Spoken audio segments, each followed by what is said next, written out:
What's up, everyone? Welcome to my corner of the internet. I'm your host, Ryan Cramer, and this is Crossover Commerce, presented by PingPong Payments, the leading global payments provider helping sellers keep more of their hard-earned money.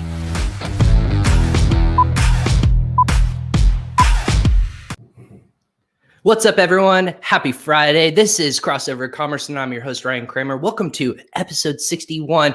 I am super excited today. Gosh, let's learn how to speak today already. I'm super excited today to have on a really special panel today. I reached out to an event coordinator, Danny McMillan, Branding by Women, and that's I said, Danny, how can I help? How can I bring more messages about this awesome event, Branded by Women, which we'll, of course, get into. How can I bring this to my audience? How can we talk about Amazon in general and just women who are crushing it? That's my stipulation for you is I need to have people who are crushing it, who are doing fantastic stuff in the space. We're going to talk about really great stuff on Amazon. Who do you have for me? And he goes, Ryan, here's 4 people. Boom. And he put them into my message box, and here we are today. So I'm really excited about picking the brain of each of these individual women. Again, this is the first time we're doing a panel roundtable discussion. So if you are watching us live on Facebook, LinkedIn, YouTube, or Twitter, welcome. If this is your first time, go ahead and subscribe to our YouTube or Facebook channels, and you'll be notified of future episodes of Crossover Commerce. Or if you happen to listen to this at a different time, your team replay, and you want to watch this later, go ahead and check us out on YouTube. Just search PingPong Payments, and we have our own playlist dedicated to that event. Because it's a live event, we get to see all your beautiful questions and your comments. If you have thoughts, just want to say hi, drop those in the comment section below. Even if you are downloading this at a different time, go ahead and let us know what you like. Again, we're on Apple, Spotify, Google Podcasts, Amazon Music, wherever you can download your podcast, that's where we're at. So just search Crossover Commerce today. Without further ado, let me go ahead and bring in our amazing women. We'll do a quick roundtable discussion in terms of like introductions, and then we'll just get started and go from there. So let me go ahead and bring each of them in. Look at that. Boom. You're already there. Let me unmute you all. Boom, boom, boom, boom, boom. We have Kristina Mertens from Saramundo, Destaney, Wishon from Better AMS. We have Daniela from Mindful Goods, and Stephanie from, you have your own brand, and I don't even have it on my list right now. So we're gonna kick it off with Stephanie actually real quick. Stephanie, welcome to the show. Welcome everyone to the show on Crossover Commerce. Thanks for joining us today. Hi, everybody. I'm Stephanie. I have a couple of brands, one on Amazon, one for brick and mortar. My Amazon business is called Praniva. It is aromatherapy goods to stress less. It was founded in 2020 for obvious reasons. I've been selling on Amazon since 2018. Before that, I was product development and brand strategy for CPG and beauty brands, and I still do that contract work once in a while. And then before that, I was a hairdresser for like 15 years. My biggest focus is mindset, productivity. My Branded by Women next week is all about productivity flow and getting into a flow state. And that's about it about me. Excited to be here. Thank you, Ryan, for having me, and I appreciate it. We could all use less stress in your life. So you picked the greatest, find the micro niche, which isn't even micro anymore, right? Let's talk about a huge niche, and let's find a product that solves it. So that's awesome. We can definitely touch on that later. Daniela, let's work with you. You're on my bottom left. It's like the Brady Bunch over here. When I look down here, I must be like Marsha or whoever Peter was. Is Peter at the top left? I don't even know. Anyways, I'm gonna look down at you. Welcome to the show today. I'm looking up at you. Look at this. This is fun. I should say. You're in you said Puerto Rico is where you're from. I'm actually in Peru. There you go. I'm born and raised in California, moved to Chicago for 7+ years, and now live between Chicago and Peru. Got stuck here with the quarantine, but thankfully my business, Mindful Goods, is an Amazon agency that is completely remote with a bunch of freelancing females that support brands all remotely. So we did not skip a beat. Thank you.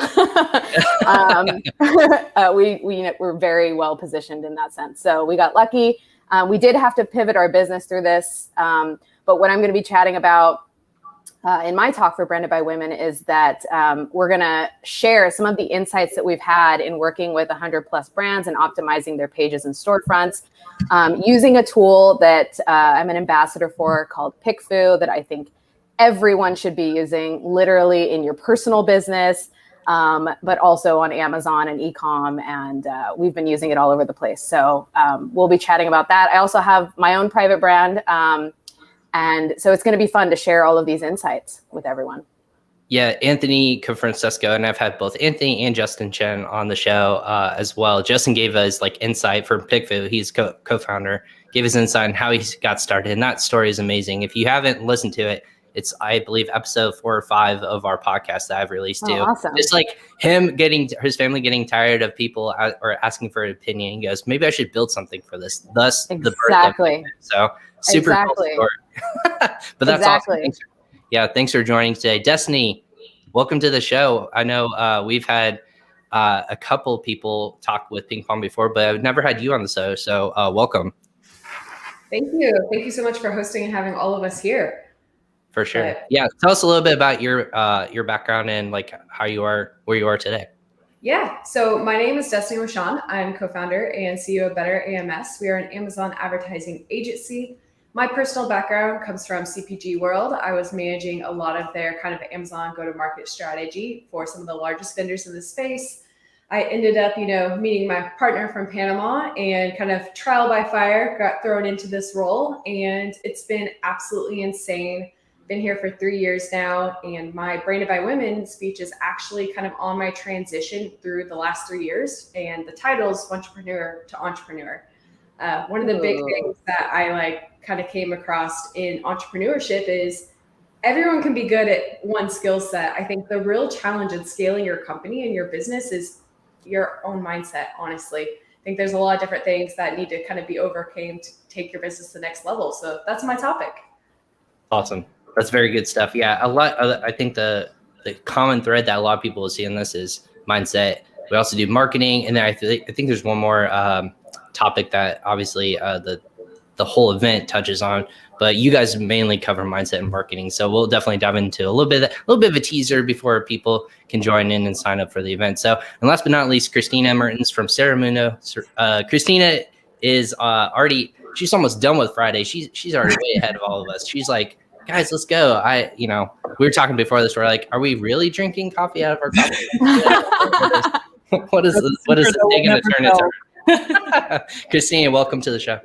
Thank you so much for hosting this, Ryan. My name is Christina. I'm the partner and matchmaker at Saramundo.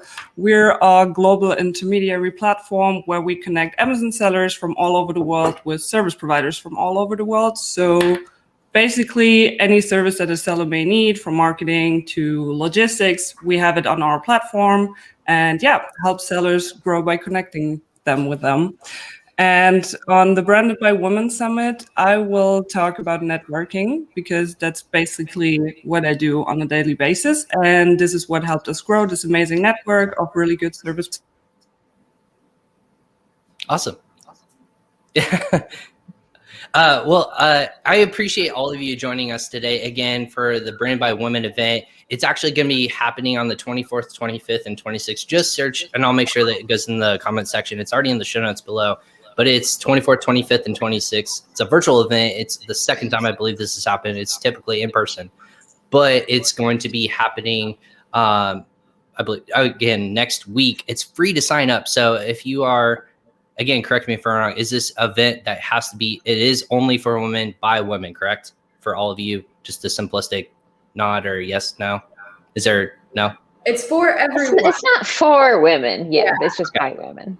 So I was going to say, what's the target audience? I actually know a lot of men that are joining. So I think Danny definitely challenged a lot of us to go a little bit broader this year.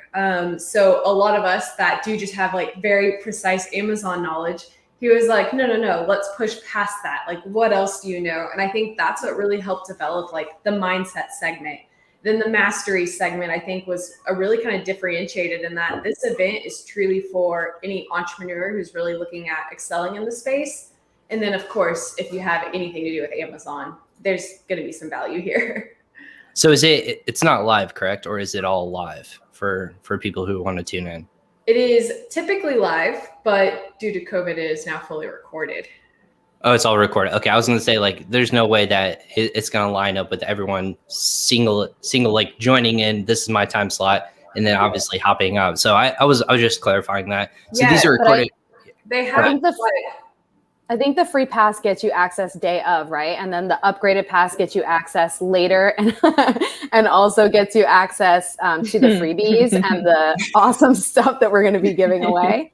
I love that your cat's joining the conversation. And I was going to say our fifth panelist today is Destiny's cat. Cat, welcome.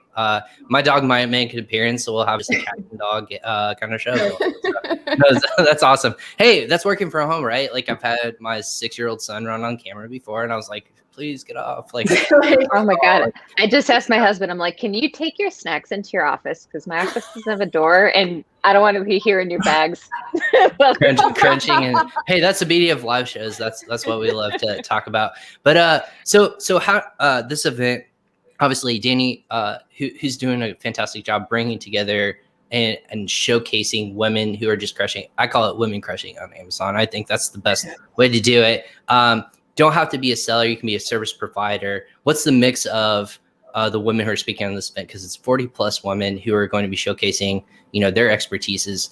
It's both service providers. It is people who've exited their businesses. People are currently selling. How are everyone finding each other? Like, what's that process like? Does he reach out to you? You have to submit an application. What does that work? How does that work? I don't know how it works for everyone, but generally, I feel like most of the women that are part of Branded by Women have a connection to Danny in some form already, where it was just like, hey, are you ready to do this? Or, would you want to, or something like that. I don't know if there's an application or not. I don't know if any of you know, but mine was it was more just like PickFu. Okay. Yeah, so PickFu has the relationship. Okay. Yeah, I have the relationship with PickFu. PickFu has the relationship with Danny. They tapped me because I'm an ambassador for them, and I have the data to share with all of these women. And I kind of gotta give me 3 subjects.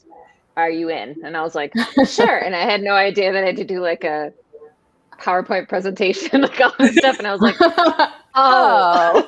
And Danny definitely picked the hardest of the 3 this year. I submitted like 3 topics, 2 around Amazon advertising, because that's all I speak about. And then my 3rd one was the one he picked, and I was like, oh. Same. I was like product development, product curation, like all this product development stuff that I've been doing for like forever. And he was just like, ooh, let's do productivity flow. I'm like, so you want me to put my thoughts into a presentation? Great. I was like 2 weeks late. That's pretty typical of everyone else, right? You put your 2, you're like layup, and then you're like, this is a half court shot. I could probably bring my own like spin on it. I'll have to do a lot of work to make sure I land this one. And then everyone always goes to the 3rd option. It's without a doubt too. So it's always the same thing with me. Yeah, I was like, I can talk to you about like deals and coupons. I can talk to you about like international expansion, or I can talk about like maybe something else, or like, let's talk about this really very unique idea that you don't have too much data on, and I want your spin on it, go. And I was like, God damn it, every time. So, but yeah, so for people's backgrounds, so maybe quickly tell us the story. How did everyone get to Amazon and being kind of like Amazon being their focus? Is there a person, or is there an idea, or is there an event that led you to either the company that you're at, or to start a brand that you are currently selling on Amazon, or become a seller in general? Christina, you go. Okay. You go. Christina, go. Actually, my connection to Amazon was and is my best friend because he was a pretty successful Amazon seller himself. And he was running his own business. I was still in university. And then at some point, he had the idea for Stemondo because he got screwed over by some service providers a couple of times. One time really bad by a 3PL. And he was like, well, I'm an introvert. You're more of an extrovert. So do you want to do like the networking side of the business, connecting with the people, with the sellers, the service providers, and I will do all the technical stuff. And I was like, okay, yeah, sure, let's try it. I actually never wanted to become an entrepreneur or be self-employed because I had this really secure way of thinking. Like I want to have my 9 to 5 and just, I don't know, climb up the career ladder and then have my salary and that's it. But at one point I was like, I don't know, man, I'm young. Even if it fails, then I still have so many years. So yeah, that's how I got into the e-commerce and especially Amazon space. And I learned a lot. I met a lot of beautiful, beautiful people along the way, and I never regretted it once. Nice. That's awesome. That's a great story. Yeah. I like the part where it was like, I'm young. If I fail, like, screw it. Like, Yeah. you know, like, I mean, that's a mentality. I feel like not too many people, I mean, like successful people, I think every person has that, but not everyone can feel that way. Does that make sense? Yeah, and I think even if you're like 30 or 40 or 50, you're still not It's too young. old to try something, because what's the worst thing that can happen? I mean, obviously, if you have to provide for a family, it's a whole different story. But if you're stuck in a job that you don't love and maybe doesn't pay you well enough for the effort that you put in, then why not risk it and just try your own business, and you will be so fulfilled even by just trying, even if you don't become the most successful entrepreneur. That's I awesome. know I'm going to be like 90 creating businesses. Yeah. Let me tell you folks how to sell on Amazon here. And then like that's my old person voice. I don't know why that came out like really Southern, but it did. But here we are. So yeah, I was gonna say like you're gonna be telling people who are like, no, Daniela, no, I got this. Like, don't worry. Like, let me tell you, SEO All right, content, Granny. this is how All it right, is. Granny, Yeah. sit down. Get back in But your it won't rocking be- chair. It won't be the phrase "okay, boomer." It'll be like something else, right? It'll be something Right. completely different that none of us. Anyways, God, I just scared myself into thinking I'd be called that. Anyways, Destaney, what's kind of like the love story of you and Amazon? Like, how'd you fall in love with it or its services, or like how did you come to become this like service provider that's crushing it right now? Yeah, so I got started on the vendor side. I'm based out of Bentonville, Arkansas, so it's the home of Walmart. So the majority of the vendors are kind of in my back door. So just growing up, everything's Walmart here. Like they call people Walmartians. So I assumed No way. Is that a thing? Is that an Yeah. actual thing? I I've mean, never heard that. really everyone in the area, either through vendors that are here or Walmart. So it's your whole life. Like there's 90 Walmarts. I have a museum for the Waltons, like within walking distance of my place. Oh my gosh. Yeah. That's amazing and terrifying at the same time. Continue. So you were ingrained in retail. Yes. Okay. I was ingrained in retail, and then I was the youngest person at the office. So they were like, "Hey, you want to be a digital media hire?" Like, yeah, figure it out. So I got thrown in at like 21, managing some of the largest vendors in the space on Amazon. And it was back in the days where you wanted to do like the 1P, 3P splits. All your products were being crapped out. So I was dealing with like AMG, AMS, like all of the acronyms across the board. And I happened to watch a Global Sources presentation of this 20-year-old kid in China giving this speech on Amazon ads. I was like, holy crap, this kid's my age, doing his own thing. And I went to his website, and he was hiring an account executive at the time. And I was like, yeah, this is a scam. And I'm going to be working for a kid out of Panama, but we'll see what happens. So I left my agency, took a chance, just like kind of Christina said, you just got to say F it, honestly. No way. It was amazing. And my partner, Taylor, pushed me to basically kind of adapt more of the entrepreneur mindset. And that's where a lot of things took hold. Like I knew the Amazon ad side, but I never wanted to be in front of people or post on LinkedIn or anything like that. But I had to. So I did. And we've just scaled since then. And it's really crazy looking back to kind of your limited beliefs prior to entrepreneurship, because you do want that stability and everything. And then becoming an entrepreneur and realizing that success is literally just like an abundance mentality and just being brave enough to go get anything you want. So that's where I'm at now. And if Amazon failed, I would know nothing but bartending. Well, and Destaney, now you're the CEO of the company. Yeah, now you just wake up and figure it out. That's awesome. No, that's a funny story. If Amazon failed, let's call it Amazon failed, I would only know bartending. That's if Amazon failed, I think like if I had to look at my skill set, I'd be like, I know how to sell tickets for like a sporting event, which isn't even happening right now. So I'd be really screwed, everyone. So anyways, Daniela, what's kind of I call it the love story of Amazon. Like that, I call it, I don't know why this phrase like came out of my mouth today, but here we are. Like, what made you fall in love with like the idea of like e-commerce in general? So I've always been very brand driven. I've always been an entrepreneur. My background is in marketing for 10 plus years. I had a tech startup before this. And when I exited that company, I was trying to think of what I personally wanted to do. And I was very driven to create a brand. Although I knew a little bit about a lot of marketing in different areas, I didn't specify in one area. And so I wanted to specify in e-com, which is still so broad, right?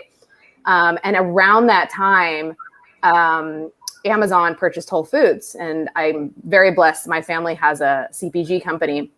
So I asked if I could help get their products onto Amazon for, a $50 million business.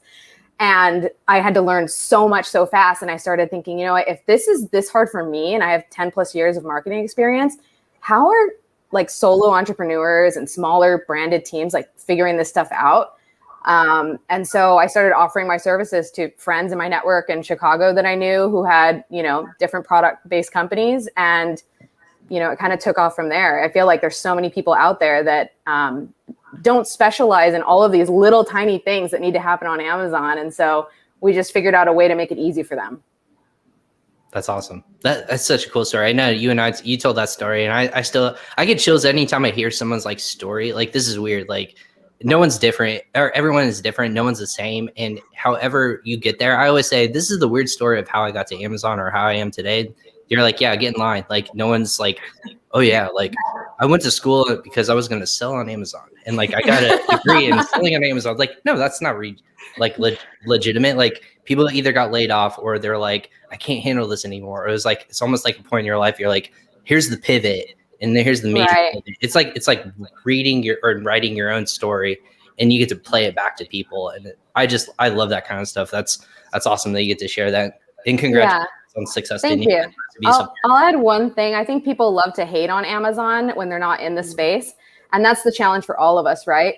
But the way that I see it is the people who are on Amazon, it's like a 50-50 split right now. The brands that we're servicing are our neighbors. They're the people who are like us, who don't want to work in a 9-to-5, and they see a possibility, they see a dream of, I have this idea for a product and I really believe it should be in the world for these reasons. And how do I make that happen? And so they reach out to people like us, or even people like Stephanie who are doing it, and they see that their friend is doing it. And how do I transition my life into that? And so that's kind of the piece that I get to see every day that I wish other people would get to see as well. Right. I think Oh, go ahead, Destaney. Oh, no. I was just going to say, it's so funny too, because retail's been around, for a really long time. Walmart's been around for 50 years. Amazon's still so new and up and coming. And Amazon's whole like go-to-market focus was making it a platform for anyone and everyone. Walmart was very specific with the vendors they were letting in, things like that. But Amazon was like, no, I want anyone to sell. So people don't understand it. Like, sometimes I think it's like people I went to school with and stuff. It's like, I'm not an MLM. Like, this is a legitimate business that anyone could technically start, and it takes capital and a lot of mind shift changes and like work. But it's just so crazy because no one still fully understands it unless you're in this circle. And that's why I think this circle and these events have become so powerful, and networking has become powerful, because it's still such a limited industry compared to anything else. Like, it's changing faster than anything else, and it's new. So it's really cool. Yeah. And that's the thing. I still listen to the radio in the morning, and I hear people talking about like, just different blips. When I take my son to school, he like the comments that come from like radio DJ's mouth, for example, like, nothing. They're just looking at headlines and then throwing it out there, put their own spin on it. And one of them was in the car that got me super fired up. And I went on a podcast and I went to rant on two sellers and a microphone over at Solozo. This is that same day. And I go, guys, I heard this radio ad and it pissed me off. And this is what happened. He said something like, Amazon is taking over Main Street or something like that. And he goes, that's right. I go out of my way to buy in retail and just buy from individual sellers. And it was, if you took out retail, it was the exact same thing for small business owners on Amazon.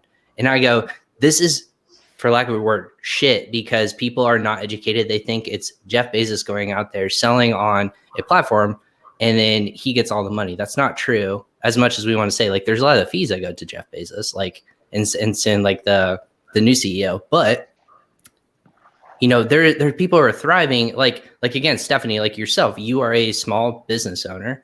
You are I say small, you're a big business owner, but you are a person who's funding your lifestyle. I guess through that depends on who you ask. Well, I'm going to call it big because, well, so here's definition of big. You took money, you're investing into a business, like a business. You are using your own capital to invest in it. You might have funders, you have partners, you have employees, you have other people who are relying on your business to, you know, do their own services. So you, by definition, are a business owner. So why can't other people understand that is a marketplace in general, as if you took your goods and yeah, go ahead. No, it's a mindset thing. It's, you know, it's not a real job. Like, my whole life is not a real job. Like, oh, you're a hairdresser. It's not a real, go get a real job. Oh, you sell stuff on Amazon. It's not a real job. Like, people don't take what we do as a real job. They just consider it some kind of like hobby or nonsense. And they don't really understand all of the strategies and all of the stress and all of the money that really goes into it. Like, unless you're in it, you just don't get it. Yeah. And it's not anyone's fault really, but it's like Destaney said, it's just too new. Like, people just don't understand. They're still like wrapped around the brick and mortar, you know, you open a business and there's a storefront and you do all these things. Like, that's a business. But everything else isn't in the mindset of most people yet. So that's good. Just is. But how did you make the transition from hairdresser to business owner? I mean, because being hairdresser is still a business owner, but in a different way, right? So how did you make that transition from like in real life to digital? And your hair still looks awesome. So I just washed it this morning. Thank you, Ryan. I aim to please everyone. I aim to please. I've never really been good at sitting down, being told what to do, and being micromanaged. So obviously, like, an artistic approach is how I started my life. Like, hairdressing, I was just like the freedom of thinking and doing and action, and I didn't really know what I wanted to do in life. I was not great in school in my later years. Like, I was a rebel and I, you know, sang in a rock band and there was nothing but trouble. So I was like, oh, I'm going to go to hair school because I want to do cool makeup for like Star Trek and stuff. Like, that sounds really fun. That sounds awesome. Isn't it? I'm like, I want to do crazy makeup. And then I ended up going to beauty school and then moving to Atlanta from Detroit. And I got picked up by L'Oreal Professional to be an educator within like the first few months of living here. So for like 6.5, 7 years, I traveled around nationally and I educated on hair color, specifically chemistry, things of that nature. We always tested new products before they like went to market, you know, being part of the team and all this stuff. And then I ended up getting hired for a startup beauty company in Atlanta to be their director of education. And the product development manager, director, whoever, got fired like within a couple months. And I was like, oh my God, like, I just dropped everything I've always done to start with this business. If there's no product development, there's no education. So I kind of just took it and like figured it out. And then I realized like the CEO of that company was like, not that smart. And anything he could do, I could definitely do. And I learned all about sourcing and logistics and everything that goes into product development. I got obsessed. So then I started like really doing that. And I got let go from that place at one point or another. And my husband was like, I heard of this thing called like Amazing Selling Machine. And I'm like, that sounds ridiculous. And I was totally unemployed, like whatever. And so he was just like, yeah, it's like blah, blah, blah. And it's this and it's that. It's amazing. And I was like, I'm going to look for crappy reviews anywhere to find one person to tell me I shouldn't do it. And I couldn't find it anywhere. So at like midnight, you know, they were like closing the doors or whatever to make it seem like you got to get in now or it's never going to happen. And I was like, fuck it. I'm sorry, I don't know if I can swear on the show. Dan, you can. Hey guys, this is marked on YouTube as not suitable for children. So curse all you want. Okay, great. Christina almost so spit I her was coffee. just like, This is for mature audiences only, everyone. So Or Stephanie, if we get banned from YouTube Yeah. because of that, I won't. It'll be fine. We'll find another way. That's all good. so I asked my Amex to come here and I was like, whatever, we're doing it. And like $5,000, I was like, what am I even doing? I don't even have $5,000. So I go through ASM and I was like, yeah, launch my first product.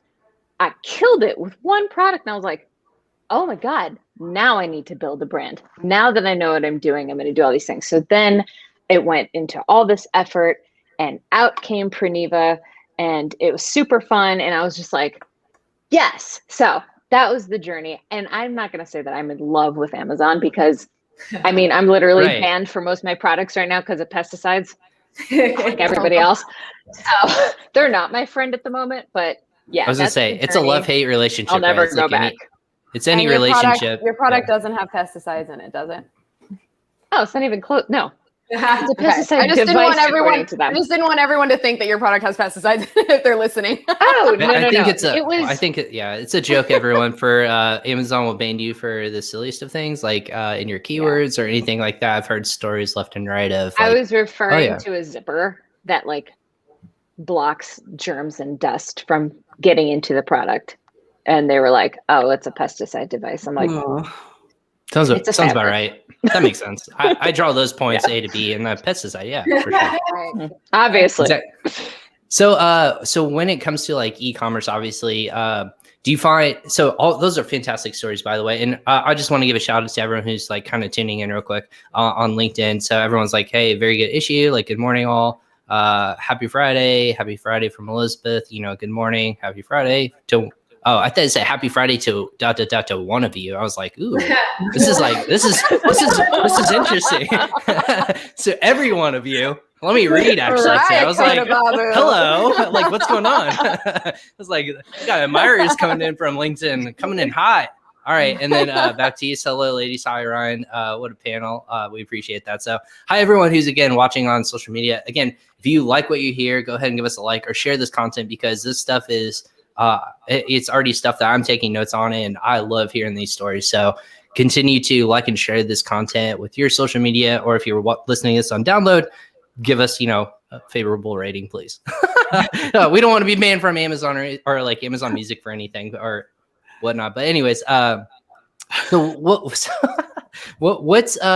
when you guys kind of like, you've naturally become like this face of your brand. Like, I thought that was something like mentality wise, like Christina, you mentioned something like, hey, you're like very talkative. Like your partner was like, hey, you can be the face of this company. What is that moment like for you when someone's like, I trust you with the business that we're building, be that for us, and we trust your vision for us? I was super scared. I still am, actually. I mean, now I'm more experienced because, as Ryan knows, I also host our own podcast. So I get more comfortable like with public speaking and also speaking about topics that I don't know shit about. Great. So now I feel more comfortable like representing Sermondo and going out there. But I know that it's super hard. And I'm an extrovert and I love connecting with people and I'm really talkative. So I can only imagine how hard it is for women who are not used to are being so outgoing. For example, I read this great post by Emma Sharma. I think some of you know her. She's amazing. And she just posted today that she has always to challenge herself when she goes onto podcasts and summits and events like this. And yeah, I just take women like her as my role models and then just try to do the same and just jump over my boundaries. Do you think it's like, so here, I'll ask the question. Do you think it's more difficult in this mindset for people to trust, is even in e-commerce, to trust women with it versus men? Because I think like part of the reason why I asked that is because this whole thing is to really shine a light on what like amazing people are doing, not just men, but also women. And women need to get obviously the same credit. I think it's just like a very big issue. Do you think it's tougher for people to like look to, for example, a woman and say like, yeah, you're the face of our business, instead of like going to a counterpart or anything like that? Is that? I've seen the opposite. I've seen the opposite. I've seen the opposite. I think a lot of our clients who are women come to us because they don't trust the men in the space. And right. I guess what I'm saying is like, see themselves when they see me on a podcast, they see themselves a little bit and they can identify with that, and it builds trust, you know? So I feel like we all attract certain sets of people, you know, every single one of us. And I have an abundance mindset as well, where I just know that the brands that are coming to us, and we do get a lot of male brands as well, with the same reasoning, which is kind of funny. But they just, you know, something about like, and trust a person through hearing them speak. And while speaking in general can be uncomfortable for all of us, I think we all get better at it over time with practice like this, you know? Yeah. We got into, there's a pretty hot discussion on the Branded by Women Clubhouse on this topic. And Danny kind of came in and was like, look, there are like societal judgments to women, but it's not necessarily like the sexism that divides the industry. And it was like a really interesting conversation hearing everyone's different viewpoints, because it's obviously perceived as how you were raised in your little bubble. Like if I was raised in a family. But I think something that stood out, and from what I've seen, is to be like a definitive factor. And like what kind of Stephanie mentioned, is she realized that this male boss she had, the CEO, didn't know shit, but he was CEO. Yeah. And I mean, he's also a queen, so he's basically a chick. Yeah. A stat that kind of stood out to me is men are more likely to apply for a job that they're not qualified for. And I think confidence. Anything is perpetuated in the society. It's just being raised as a kid and not seeing female entrepreneurs as often. So we have a lower confidence potentially, which causes self-perpetuating sexism, because we're not willing or maybe as confident to stand up against the men in the room. So there is a divide, of course, but I don't know if it's necessarily as much men realizing they're putting down women or not trusting us, but it's us not being confident enough to stand up in the same ways as men. And women have a tend to be perfectionists as well. Like we'll overthink something to death to the point that we will immobilize ourselves. Yeah. And for a lot of times men are just like, I'll think about it later and just jump in. But I think we overthink it for good reason. Like I've definitely been in situations in my career where I felt like I wasn't heard, and I'm pretty vocal, you know, and I'm pretty confident when I speak. And so I think after enough circumstances like that for any woman, if you're in a male dominated space, you start to question yourself, you start to overthink things, you start to not trust your gut. And so like, I don't think men intentionally do that. I think it's a very unconscious thing that's happening, you know? We unconsciously live in the 1950s.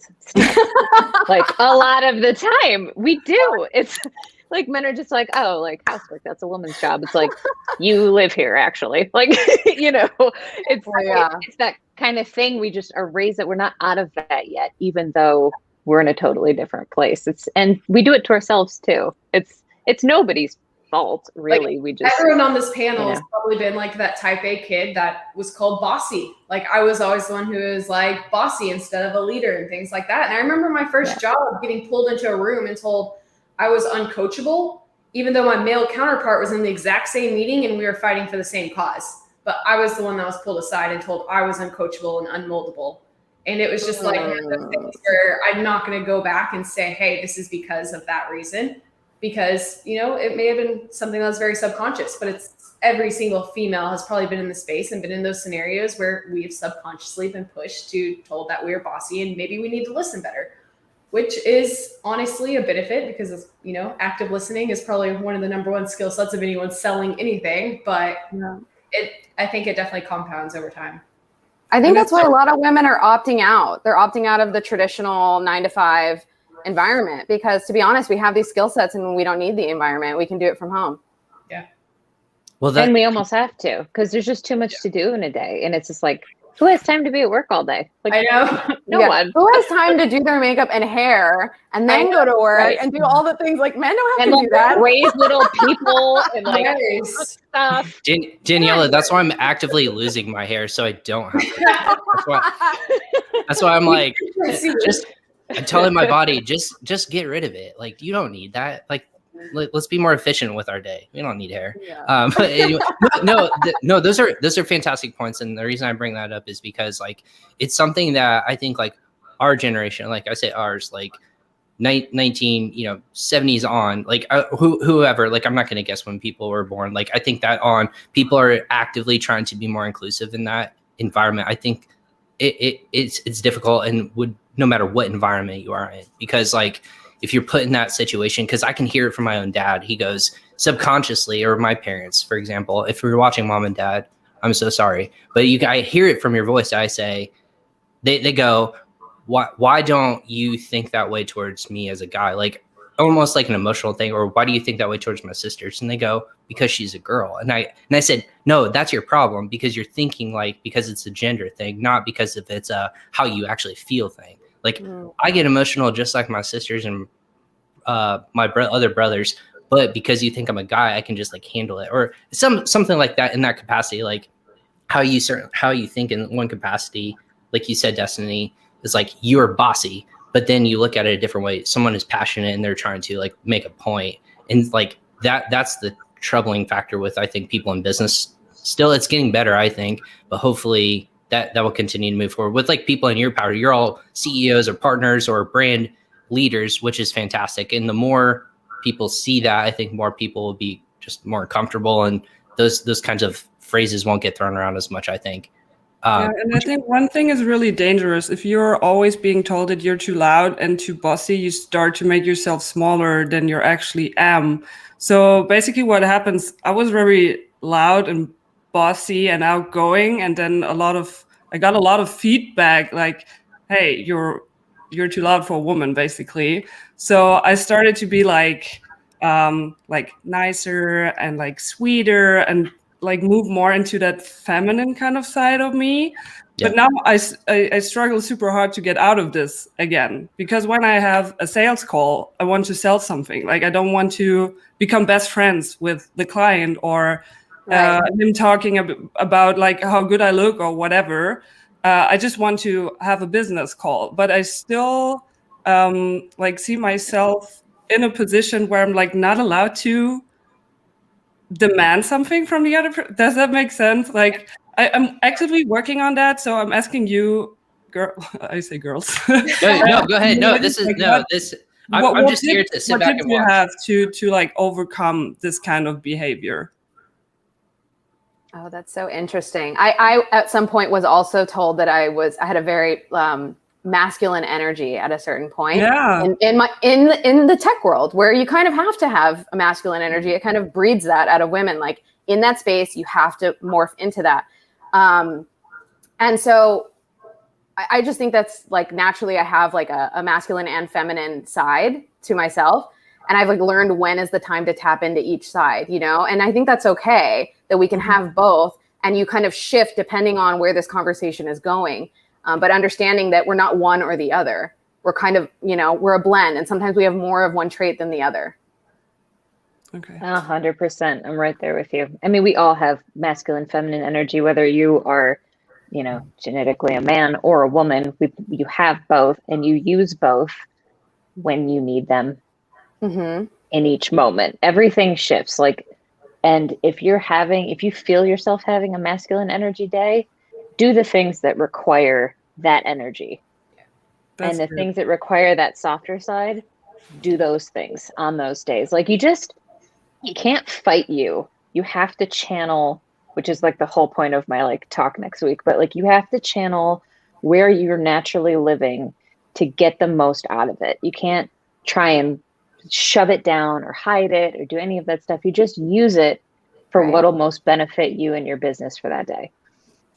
And I love that Ryan's talking about emotions, because I think that that's one of the awesome phenomenons, because women are having to have these difficult conversations as well. Men are now able to have these conversations about their own emotions and how they handle things. And it's like a beautiful thing to be able to have that. I have 2 brothers, and I feel like the environment that maybe we grew up in didn't foster that kind of emotional intelligence or that kind of side to them, But now as adults, we are having these conversations as siblings, which is kind of a beautiful thing in these times that we're in, I went through a really similar transformation as my younger brother got older, and we started having these conversations around things like that and just how it's developed. And it's really interesting, the different viewpoints just as siblings growing up. And like you mentioned, Ryan, it's the super small things. And that's I don't ever want to use feminism or sexism as an excuse for anything in the workplace. Like, I don't want to sit here and say there is sexism that's held me back in the workplace. And that's why I'm like super adamant about self-perpetuating, and we have to realize where we've been held back. But I do want to throw out that, Christina, you mentioned this, and I'm assuming that almost every single female in this space has dealt with this, even in e-commerce everywhere, is men will still slide into your DMs and try to do in a corporate or in a boss bitch phase. Like, people I do business with have slid into my DMs hitting on me, and that's something I have to deal with. That is where I will say there is still abundance of sexism in this space. I've got like inappropriate pictures in Amazon groups, and it's just well, Amazon's the crew that's really tight in the Amazon space. It gets real funky in there. So but that happens in every industry and every company everywhere. Like, that was at L'Oreal. Like, everyone was like sneaking away together, and I was like, what is going on around here? And it's every industry, everywhere. Like, you just can't. We're animals, you know. Is that hey, Destaney, can I unpack that a little bit? Is that a power move for people? Is that a thing that people do for power, or is that for lack of confidence in themselves? In your mind, what do you think that is? I think it's overconfidence and thinking that they have the right to send inappropriate pictures to people they don't know. I've had people use LinkedIn as like a dating app for me, like thinking it's an opportunity to slide into your DMs. And it's like, that's not okay anywhere. If I know you, I will joke all day long and have fun, but like, it's not acceptable anywhere in the space. I don't see that many females just like sliding in, saying inappropriate comments to people that, well. That's because we can kind of have it whenever. So like, that's kind of a more male dominant activity, I think. Yeah, but if it's unwanted, it's also a very delicate way of handling it too, you know, because you are in a business, you know, environment. And so I think for us, it's very uncomfortable, you know, like, I think for men, it seems like, no, I wasn't, I was just, you know, I was doing it privately. It's not like I did it publicly. You know, if we were meeting after a business meeting, I would have asked you for coffee, you know, like they make logic out of it. But it's a very uncomfortable scenario no matter what. Yeah, like I'm not as cool as you guys. I've never had this personally happen to me, but it'd be really awkward at the next event. I'm going to speak on behalf of the group. Don't put that out there. Like, you don't want that stuff to happen.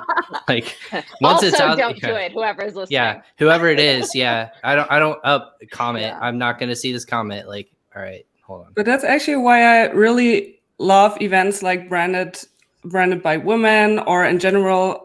Look, it is the man, the myth, the legend, Danny. Danny says it. Danny's like the.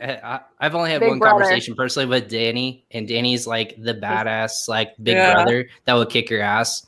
And I feel protected by Danny personally. Okay. I'm like watching like that, looking at this. I'm like, I'll go to war for Danny as well. So yeah, same here. The same offer is on the table. If someone does.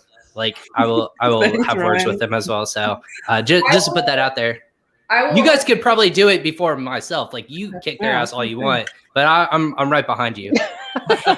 I will shout that out because honestly, like, we're all laughing about it and it's like a fun conversation to have. But I have 100% been in meetings where I've been made uncomfortable for my femininity and like gotten hit on, and it's like you're put in a position where you can't say anything because it's like it is a business situation and you can you know, shut it down real fast, but you can't tell them to F off like in that type of scenario, and you're kind of put to be like a submissive in that portion. Maybe that again is self-perpetuated, but yeah, you can definitely tell them to F off.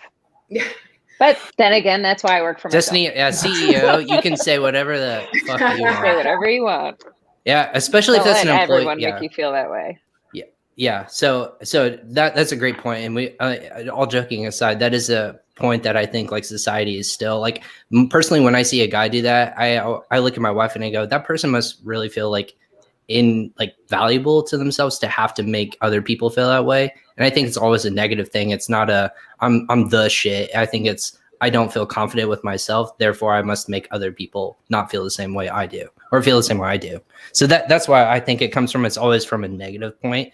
And those people obviously need help. I just think it's a societal thing. Like, again, Destaney, like you said, where you grow up, if it's okay and they see it happening, yeah, that's how they grew up. It might not be their fault, but I think it's on us other guys, if, you know, other men and women, to call that stuff out and say, like, listen, that's not common practice anymore. Cut that shit out. So anyways, yeah. So anyway, back to more fun topics, I should say. So in business, I should say, like, in e-commerce world, 2020 was really strange and, like, I say apocalyptic, because it was always like, this never happens and something worse would happen. This never happens and something else happens. What is a negative thing that you as a business owner or a service provider found, like encountered in 2020? And then how did you pivot from that and grew better for the future? I'll go. Anyone want to start? Yeah, go ahead, Daniela. Sorry, I saw a raise of hands. Yes, Daniela. Right when COVID hit, we had opted out of going to Expo West. We typically go, and if you don't know what that is, it's a CPG conference where a lot of better for you products go and demonstrate their products in real life, or what used to be conferences. And so we had already solidified all of our contracts that were coming in and all of our previous clients that were re-signing. And almost instantly, everyone needed to stay cash liquid because they didn't know what was going to happen with their funds. And so almost everyone backed out of contracts. And we, and then Expo West announced that they weren't even going to, operate that year. And so as a business, we were kind of terrified. We were losing all of our income almost immediately. And I was stuck in another country, and I'm just thinking, what is the world like melting? What's happening, And so I realized we had also been turning away a lot of business because we were using our traditional agency model, doing retainers every month. And when I really started to think about it, we weren't like operating in a zone of genius. We weren't super happy with I wasn't super happy with what we were building in terms of, I was very limited in time, in my personal time, running this business, growing this business. And when I really started to think about why we were turning away the business was the clients that we actually really wanted to help. It was the smaller emerging brands who didn't have the money to work with agencies that were charging $5-10K a month, or more. And so we basically realized, well, all these companies need the same thing. They just need to get from point A to point B, and then we're going to find them the help that they need, whether it's an agency or whether it's another service provider.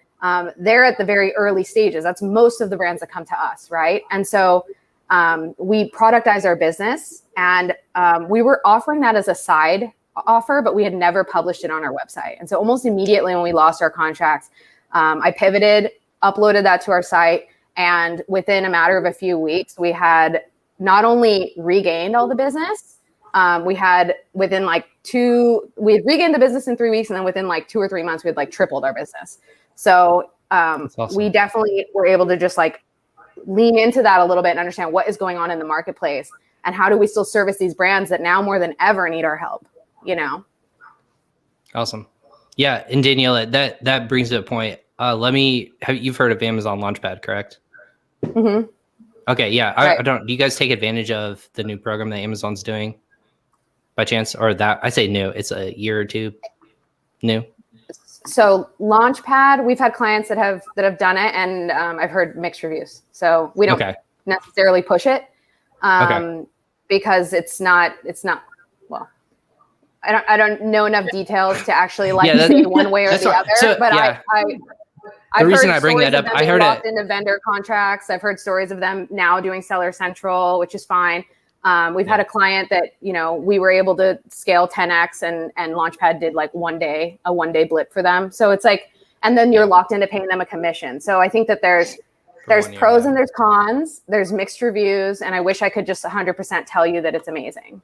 No, it's okay. I went through a presentation on it last night. That's why I'm staring at the presentation right now. So that's why it brought to mind. I was like, it seems cool in theory, like A++ content and other stuff that you can obviously do yourself, but it's for brands getting started on Amazon. But I was curious on your thoughts since you help brands get started and go on Amazon. What I've seen in that process is that they're giving these brands the tutorials to do it. They're not necessarily doing it for you. Right. So, exactly. They don't tell you how to do it. It's and then you're paying a commission for it. Yeah, exactly. Amazon for you, right? how can we get more of your money? Let's call it. Honestly, if Amazon's offering the service, or Destaney knows about right advertising. away. Amazon will do advertising for you, right, Destaney? But they'll charge you what, $30,000 plus? Destroyed my ACOS. Increase all your bids. You're out of budget. Increase everything. Go up. Yeah, exactly. You need $2. Yeah, get that branding content and put it up. So, but for anyone else, did you have do you mind sharing your overcome 2020 stories that you would be willing to share, how it's either pivoted yourself or your business to something better? Thanks for showing that, Danielle, by the way. All of my orders and shipments and everything, as most of us went through, got delayed a really long time. So instead of launching the brand in the beginning of the year, it ended up not being able to be produced, shipped out, and delivered until September. But having 7 months of time gave me the opportunity to really, really, really build a great brand, a brand story, a brand language, find the right social media marketing. It was really a great opportunity to hone in on exactly what the brand is, exactly who I'm going after, the story, everything about it. And it just so happened that the world was melting. And it was literally, oh it was my melting God, in Australia. The whole started off is stress less, smile more. These are everyday products that you can use that give you relief from life's worst moments, in 5 to 10 minutes. And it's that ended up being the whole brand. So it went from oh my God, I can't get product. Oh my God, I'm making no money. Oh my God, to now I have this kick-ass brand and a complete portfolio for it. And everything just kind of was easy to integrate. That's awesome. And it is launched, or is it going to be launched? I know in your No, it's launched. I'm okay. shut down for a lot of things right now, but it's launched. Might as well not be launched yet. Exactly. Gosh darn Is it available on Amazon your website? Again? Yeah. Yes, but I usually kind of retarget you to go to Amazon from Shopify, because of that. I want the clicks going that way. But I was day 4 into launching 2 of my biggest, most expensive products, and they were pesticides. I'm cool. Oh, gosh, so I can't imagine. It'll be gone in a couple of days. So where do you pivot from there? Do you mind if I ask, since you're a brand owner, where do you pivot? Is it complain to Amazon? What's that relationship like with Amazon? Because technically they can shut you down at any moment. Do you pivot in a different direction on a different marketplace like Shopify? Or do you say listen, Amazon, you need to help me out? I have Etsy. I have, whatever else. But Amazon has the most eyeballs. So that's where the focus needs to stay. Sure. You'll make the most money, even though you put up with the most crap. And that's okay. But, you have to go through appeals. It's good to build your network right. It's good to have people in your corner who can help. And networking is all part of that conversation. You need to be involved in our community. You'll find the right people. You'll get the right references. I have somebody who I refer out to a lot of people who helps me reinstate any kind of shutdowns or suspensions or anything like that, where he worked for Amazon for a long time, and he'll write up an appeal, and I usually get back up and running within a few days. So I was on the phone with seller support and brand support. I figured out the exact reason why the listings were removed. And then I reached out to him to handle it from there, and he'll appeal it, and it should go through in a few days. So it's really no big deal. It's just boo, I gave away 60 products for no reason and I have to start over. And that's not the worst thing that can happen on Amazon. So it's fine. Gotcha. These are the things that you don't know about when you hear these stories of people like Stephanie who are doing an incredible job on Amazon. And you glamorize it a little bit because it is freaking amazing, but the day-to-day is, if it's not one thing or another, it's little things that you have to put out, Yeah. And it's all right. Cause the first time it happens when you're new, it's the worst day ever every time something happens. You're like, oh my God, what am I going to do to survive? Like everything falls apart because you're in a crap load of debt and you just took this chance. You don't know where to turn. But like once you get used to it, you're just like, shit, it's another day. Like I woke up this morning and like my shipment said it was delivered on the 17th. My freight forwarder just told me it was delivered 2 days ago. And I'm like, really? Because it's not here. So where did you send it? And like, it's fine. Like you have to just get over it. It's gonna be okay. Like it's my biggest piece of advice to anyone in the Amazon space. It's gonna be okay. Or any entrepreneur in general. That's great advice. Oh my God, it's every day. There's something that's just ruining your life, and it's just like, it'll be all right. I know we're at time, but if you guys don't mind just sticking around maybe a few more minutes that we just like cap, or if there's other questions that you guys want to talk about. I know this is about Brandon for Women event. Again, in the ticker, in the comments and show notes, go ahead and sign up. I'm going to sign up myself so I can just like get access to listen to all the knowledge that these women are throwing my way, just to absorb it, and so I can take my game to the next level. I don't sell on Amazon, but if I did, I would apply that instantaneously. But anyways, so when all of you are talking about like mindset, like again, moving forward, what is kind of that? Where does e-commerce go from here? Like we saw it grow 5 times. Like we maybe saw it speed up. Again, everyone uses the term 5 years. Like in 2020, everyone sees it now not as a luxury but as a necessity. And that's why I ask people of like once you have seen e-commerce become a necessity, that's when the game starts changing dramatically. Like no matter what industry you're in, if it becomes a necessity, then that's when you can start to really scale your business, just like how retail was or is, I guess, in this fact. Where does e-commerce go from here? Like, is it international for US sellers? Is it diversification? Is it just other marketplaces? Where does it go in 2021 and beyond? That's so Anyone interesting. Want to take? I think that a lot of brands that maybe discounted Amazon or had the negative viewpoints of Amazon are now, shifting over and realizing it's a must. You have to. I'm actually in Peru right now, so I have a unique experience of seeing what life is like without being able to, buy now when I need to.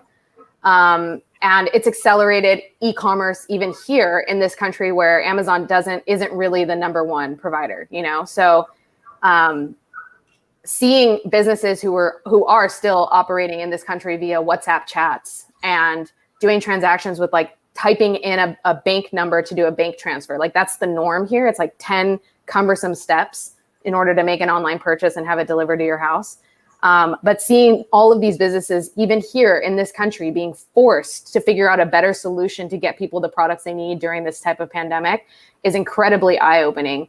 And it also shows you the privilege and the luxury we have in the States to be able to click a button and get things via Amazon. So I think it's interesting to see the progression that's happening and to understand that there is diversification that's needed, right? Like if the world shuts down again tomorrow, like how are you going to de-risk your business? If Amazon completely shuts you down for months, Stephanie, like how are you going to de-risk your business and figure out like how to diversify? So many brands were so reliant on brick and mortar, and those brands are hurting today. They're completely forced to figure out an online strategy. So online strategy is a must, but also diversifying within the online strategy is a must. Great point. Christina, do you have any thoughts on that? I 100% agree with Daniela. I also think that internationalization will become more and more of a thing for a lot of sellers, because if you're doing great on Amazon.com, you could maybe absolutely crush it on Amazon Europe. But a lot of people or a lot of sellers are still hesitant because there are some hurdles to it, especially, I don't know if you want, I'm in Germany, by the way. So if you want to enter the German market, there's a lot of bureaucracy involved. The EU has guidelines on basically everything. So if the FDA or whatever agency approves your product in the US, you can be sure you have to run 100 further tests in order to get started on Amazon Europe. But if you figure that out, I mean, and that's the beauty of having your own business, right? As you said before, like putting out fires, finding new ways to make more sales, then it can be absolutely next level. And I think because there are also so many content creators and influencers who are popular on a global level. Let's take James Charles, this makeup artist. He uses products that people in Germany want to buy. And you can only get it on Amazon.com. And then people here are like, yeah, but we demand this. I also want to have that moisturizer or whatever. So it can be a huge game changer to also further diversify in which marketplaces you're selling and in which countries. So I think this is where e-commerce will be going, more international. Hopefully Amazon makes it more turnkey. They need to figure out how to They remove will. those hurdles. Yeah. That's definitely a thing that we see at Zalando, for example, because I have the insight of what sellers are looking for, what kind of service providers, what they need. And especially during 2020 now with the pandemic going on, we got so many inquiries from US sellers who wanted to get started on Europe. And that's why, for example, we have selected certain service providers we can just refer the clients to and say, okay, he's our go-to guy. This is our go-to agency. They will help you launch. They will refer you to warehouses, 3PLs. They will guide you through the whole legal process, and then you're set. But obviously, it would also be a good thing if Amazon would step in and also offer that themselves. Right. One more thing that would be awesome if Amazon did, I'm going to tribute George Reed to this, but he had this idea of how awesome it would be if Amazon would launch a local badge to kind of counter the negative opinions of different sellers on Amazon. But if you knew well, this is a Chinese seller versus this is someone from, Kentucky or, that's awesome. That in itself would be so awesome for people to see the transparency behind where are these people coming from? They're real human beings. I mean, they already do that because they put the seller's, address on there. So you might as well highlight it even further, on the storefront. Go a step further and make it a badge, I think. Can I add something to that? Yeah. Because we talked about the bad reputation that Amazon has with a lot of people before, right? And in Germany, it's really extreme. All the people are saying they're destroying the inner cities because all the brick and mortar stores will go. But I think, okay, if I go to the the main shopping street, it's only H&M and Zara and Pimki anyway, so whatever. But anyway, actually, there's a party that wants to have more taxes for e-commerce businesses than traditional businesses, so the traditional businesses don't run out of business, which I think is an insane thing, because if you just don't adapt to new technologies and what the customer wants, you will lose anyway eventually. So I think what Daniela said is a really, really good point. If you could prove to the people that buying on Amazon is not just fueling capitalism and giving money to a company that underpays their workers, but instead it's a company that gives people jobs and gives smaller shops exposure to more and more clients, it would be a wonderful thing. Another direction. And honestly, go ahead. Sorry. I was just going to piggyback off that real quick. I think it's the direction they're going to go, because kind of my prediction is more customization. We're already seeing, geography and where your localization in the States have an effect on the buy box. So if they had that badge, you could potentially get, the last mile, maybe bigger shipping, things like that. So if they had that badge also tied to your shipping times, it would make the race to the last mile be a little bit quicker if they started moving supply chain in that direction anyway. So it's really symbiotic with everything else they're doing. So why not add it in? Yeah, maybe also a greenest option, because a lot of people are emphasizing so much in sustainability. They definitely have that. I would rather buy a charger that is already here in Germany and from a retail store here in Germany than a charger that has to be shipped from China directly to my house. So I think that would also be an interesting thing, sustainability and locality. They do that. So they're rolling out. They're rolling out sustainability programs for sellers, where you can go through certain certifications and sign up if you have sustainable goods, packaging, stuff so that's in the process now. But to piggyback off of what you said about people's thought process on brick and mortar stores, if they were going anywhere, Amazon wouldn't have just opened 1 million 4-star and up brick and mortar stores. Like, it's still happening. It's just that you need to be able to adapt as a main retailer and say like, hey, we don't carry this in stock anymore, but you can buy it online at checkout and it'll be at your house in 2 days or whatever. Like West Elm does it. And you know what I mean? They're still open. They're still thriving because they have staged goods and then they ship to your house from online. So it's like, you got to adapt with the times. That's how I'll be so pissed if like they increase our taxes. Yeah, they want to, like, usually we have 19% and they want to increase it, like, not they, it's just one party. They want to increase it to 25 for like online stores and just 19 for the brick and mortar stores. I think that's insane. That's crazy talk. I guess my final thought before we wrap up real quick. The big topic that I always see with my guests is the aggregator space in terms of like, quote, roll-ups or people that are like a Thrasio who are raising billions of dollars in investments, so on and so forth. Can I get all your all's take, good thing or bad thing for the Amazon community with companies who are either buying brands or they are building out their own teams to, like, in terms of the service world, that they can either pivot and have their own team of people doing something very similar, or that they are just, they're good for the space. They're bringing more light to e-commerce in general, and they're going to make other people pivot, innovate, and grow. Do you guys see it? I think it's good for the founders. Good for the founders. I think it's good for the sellers. What do you say, because Stephanie? Because Thrasio is buying brands. That's what I mean by founders. I have every intention of selling this brand. Like, I built it off the idea of selling it. Right. And Thrasio is a great place to go. We all know at least one person that's within the Thrasio community. Like, it's just such a great go-to for, either consulting or advice or a potential buyer or whatever the case is. Just knowing that people like that are out there make it a lot more comfortable for people like me who then say, oh, I have the confidence that I will be able to sell this business in 2 years. And it's not that revolutionary. It's like what P&G and, EPC, all these brands are doing. They're just being a catalyst and basically, targeting a newer demographic, taking bigger bets. So that's what's really cool. I think it's going to be harder as they scale to handle all the different systems and processes that are tied in, because we all know just how much goes into an e-commerce business. But I think it's cool. I think it'll be great. I think it'll put a little bit pressure on, sellers, more vendors coming into the space, and Thras having more backing in this space to do a better job. But pressure makes diamonds, so I like it.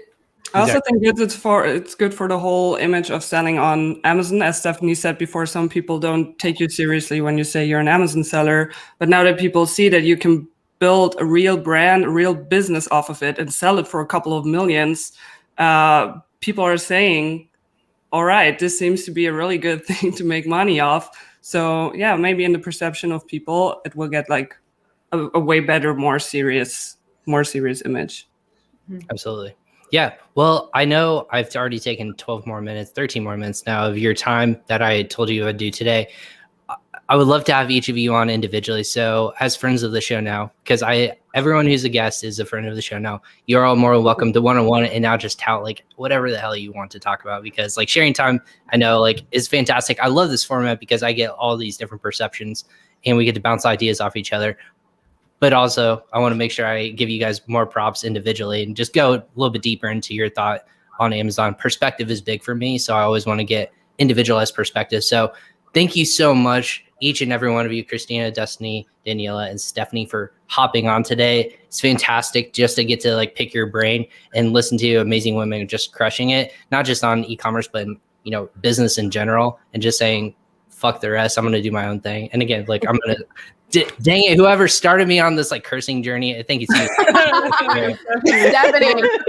Once the floodgates are open, man, it's bad. But no, but I honestly, I want to also give a shout out to, again, Danny, for doing this event. I think it's fantastic. Even though like us as a company are not a sponsor, we are here to 100% like empower this kind of event. And me as a partnerships person, I always need to push people like events like this to help people grow and expand and like just get more knowledge in space in general. And it's free, so you can't really go wrong with that.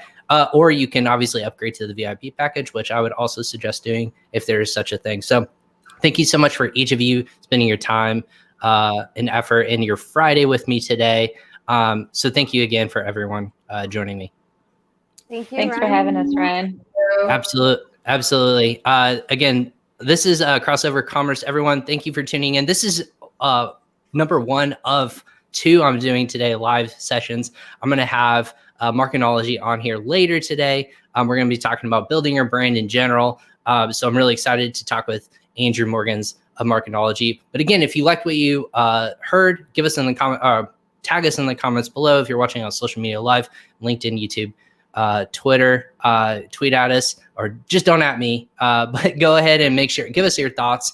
If you want to reach out directly, go ahead and message us about who you want to see on the show, what insights that you heard that you don't agree with or you do agree with, and you want to just make sure that you understand further. I'll make sure I connect you with one of the amazing women. Their websites are actually in the show notes below, so make sure you give them a shout out, connect with them on social media, and follow them as well. I'm Ryan Cramer with Crossover Commerce. Tune in again later today at 3 p.m. Eastern. I will be going live one more time on Friday just to cap off the weekend of 6 live shows I've been doing this week.